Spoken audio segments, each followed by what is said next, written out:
Dan pemirsa, kami akan mengajak Anda untuk mengetahui situasi terkini terkait arus mudik dari beberapa titik. Kita bergabung dengan jurnalis NTV Sela Rizky dari Tol Cikatama dan Maulana Iqbal dari Pelabuhan Merak, Banten. Selamat siang rekan-rekan, saya terlebih dahulu mau ke Sela Rizky yang berada di gerbang Tol Cikatama. Bagaimana kondisinya sekarang di sana, Sela?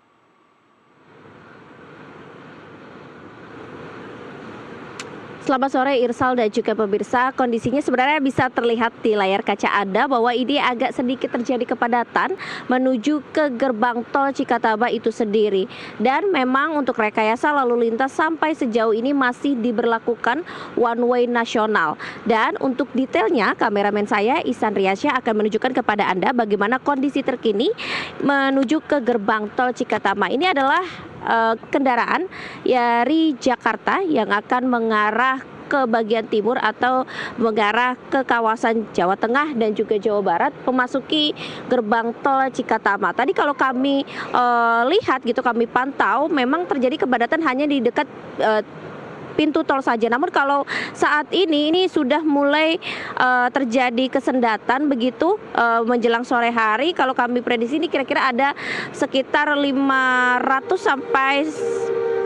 sampai 1 kilometer ya, diperkirakan ini terjadi kendaraan ramai lancar yang akan memasuki gerbang tol Cikatama. Memang berdasarkan data terakhir yang kami himpun, ini angkanya untuk sore ini mencapai 52.000 kendaraan yang sudah melintasi kawasan ini. Jika dibandingkan dengan hari kemarin di mana di shift 1 itu angkanya mencapai 51.000. Kemudian di hari kemarin yang memang diprediksikan menjadi puncak dari arus mudik itu sendiri.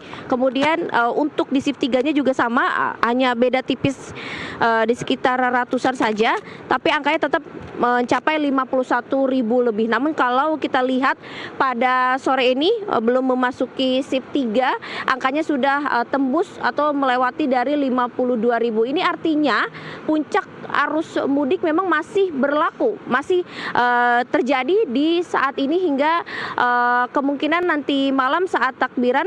Namun kita masih juga melihat dari keputusan sidang isbat yang rencananya akan digelar pada sore hari ini. Sejauh ini rekayasa lalu lintas yang diberlakukan seperti yang tadi disampaikan oleh Ria Marlinda bahwa kontraflow ini memang sudah diterapkan sejak di KM 36 sampai ke KM 70 maksud kami. Dan untuk di KM 49 sendiri ini lajur kontraflow yang tadinya awalnya hanya 2 lajur ini sudah ditambah menjadi 3 lajur. Dan seperti yang disampaikan bahwa one way nasional memang masih diberlakukan, kemudian ditambah dengan adanya one way lokal yang mana ini diteruskan dari KM 414 Kali Kangkung hingga ke KM 459 di Bawen Ruas Semarang Solo. Selain itu juga untuk di lokasi kami berada saat ini memang dioptimalkan penggunaan gerbang tol ini dibuka sebanyak 22 gardu tol sehingga bisa mengurai kepadatan volume kendaraan yang terjadi di lokasi ini. Tak hanya itu, untuk manajemen rest area memang juga sudah diberlakukan. Tadi ada beberapa rest area yang memberlakukan sistem buka tutup karena kepadatan yang terjadi di dalamnya.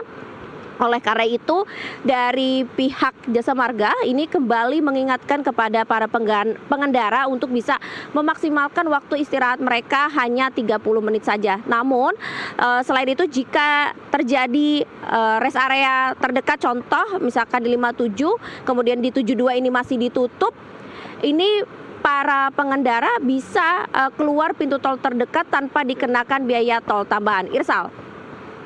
Ya, baik, terima kasih Sela Rizky. Kita tahan dulu. Kami mengajak Anda beralih ke rekan Maulana Iqbal yang berada di Pelabuhan Merak, Banten. Iqbal, bagaimana kondisi terkini di sana?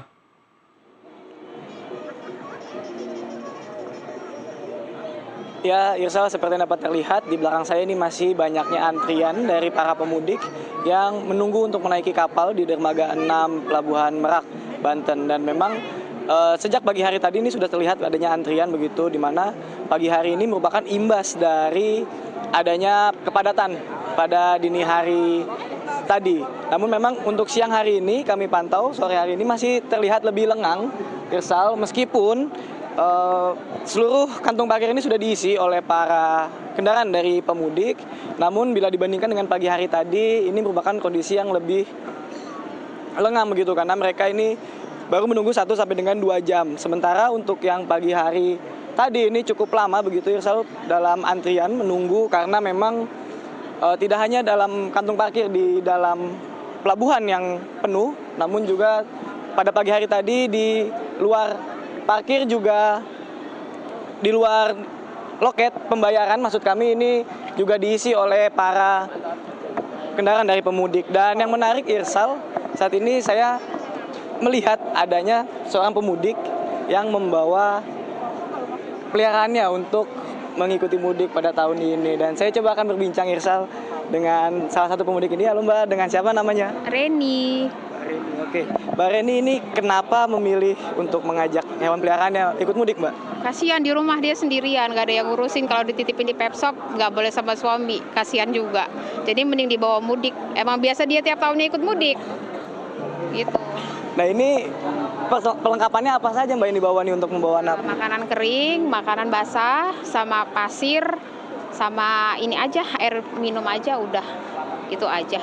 Mbak mau mudik dari mana ke mana nih, Mbak? Aku dari Bekasi Utara ke Bandar Lampung. Iya. Untuk perjalanannya sendiri nih, kira-kira hewan ini stres atau enggak sih, Mbak? Enggak sih, dia anteng, diem aja, malah duduk di pangkuan suamiku. Dia duduknya anteng, nggak rewel sama sekali. Emang biasa mudik sih dia, jadinya nggak rewel. Iya. Ini rencananya masih akan melakukan apa lagi nih Mbak sambil menunggu antrian? Mungkin apa jalan-jalan dengan anak bulat atau seperti apa? Gak deh, kayaknya mau langsung masuk mobil aja dia. Kasihan Jekonya ngeliat orang ketakutan dianya. Karena biasa gak ngeliat orang rame. Iya. Terima kasih banyak ya Mbak atas waktunya. Iya Om. Ya Yesa, memang meskipun antrian ini masih terlihat begitu di Pelabuhan Merak, namun terlihat para pemudik ini masih berada di sekitaran kendaraan mereka ataupun juga mengunjungi posko-posko yang ada begitu, dan sambil juga menikmati proses perjalanan mereka untuk menyeberang di Pelabuhan Merak Banten ini, di mana memang pada hari ini sampai dengan pukul 12 siang tadi pengelola pelabuhan, dalam hal ini adalah ASDP, sudah mencatat adanya operasional kapal sebanyak 48 kapal pada hari ini sampai dengan siang tadi, di mana ini merupakan hasil dari penurunan dibandingkan dengan tahun lalu yang mencapai 53 kapal pada periode yang sama. Sementara untuk jumlah perjalanan yang sampai dengan siang tadi ini mengalami peningkatan mencapai 81 perjalanan. Sementara itu Irsal. Baik, terima kasih Maulana Iqbal melaporkan dari Pelabuhan Merak, Banten, dan sebelumnya ada Sheila Rizky dari Gerbang Tol Cikatama. Selamat kembali bertugas rekan-rekan dan jaga keselamatan. Dan pemirsa, demikian NTV Updates. Selamat menyaksikan acara kami selanjutnya. Sampai jumpa. Anda menyaksikan NTV Updates.